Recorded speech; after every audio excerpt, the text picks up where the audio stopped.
बातमीकडे वळूया। तुकाराम मुंढे यांच्या आदेशानंतर बुलढाण्यामध्ये गुटख्यावर मोठी कारवाई करण्यात आली। शेगावमध्ये 50 लाख रुपयांचा प्रतिबंधित गुटखा पकडण्यात आलाय। मध्य प्रदेशमधून महाराष्ट्रात सुरू असलेली ही गुटख्याची तस्करी यातून उघड झाली आहे। डीवायएसपी प्रदीप पाटील यांच्या पथकाने ही कारवाई केली। मकोका कायद्यानुसार गुन्हे दाखल होतात का याकडे आता लक्ष असेल। आमचे प्रतिनिधी प्रफुल्ल खंडारे या संदर्भात आपल्याला आणखी तपशील देत आहेत, बघूया। राज्याचे अन्न व औषध प्रशासन विभागाचे आयुक्त तुकाराम मुंढे यांनी प्रतिबंधित गुटख्या संदर्भाने मकोकाच्या कारवाईचे आदेश दिल्यानंतर बुलढाणा जिल्ह्याच्या शेगावमध्ये काल रात्री दरम्यान गुटखावर मोठी कारवाई करण्यात आली आहे।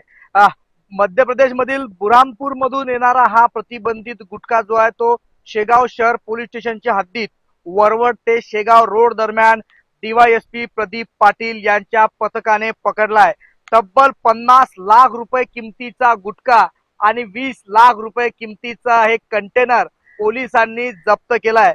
सध्या अन्न व औषध प्रशासन विभागाचे अधिकारी शेगाव शहर पोलीस स्टेशनमध्ये दाखल झाल्यात। त्यांनी या प्रतिबंधित गुटख्याची वाहतूक करणाऱ्या विरोधात या ठिकाणी तक्रार दाखल केली आहे। मात्र ज्या पद्धतीनं तुकाराम मुंढे यांनी प्रतिबंधित गुटखा विक्री करणारे त्याचबरोबर त्याची तस्करी करणाऱ्यांवर मकोका सारखा गंभीर गुन्हा लावण्याचे आदेश दिले होते, त्यानंतर बुलढाण्यातील ही मोठी कारवाई या ठिकाणी मानली जाते। एकंदरीतच मध्य प्रदेश मधून सातत्यानं महाराष्ट्रामध्ये गुटखा तस्करी होत असल्याचे आरोप केले जात आहेत आणि अशा आरोपामध्ये आता हा गुटखा खऱ्या अर्थानं मध्य प्रदेशमधून येत असतानाच बुलढाणा पोलिसांनी पकडलाय। त्यामुळे या संपूर्ण गुटख्याच्या मागे असलेले खरे सूत्रधार पोलीस शोधून काढतात का आणि त्यांच्यावर कारवाई करतात का हे देखील पाहणं तितकंच महत्त्वाचं असणार आहे। या कारवाईनंतर गुटखा तस्करी करणाऱ्यांचे, गुटखा माफियांचे चांगलेच धाबे दणाणल्याचं पाहायला मिळत आहे। प्रफुल्ल खंडारे, जय महाराष्ट्र न्यूज, बुलढाणा।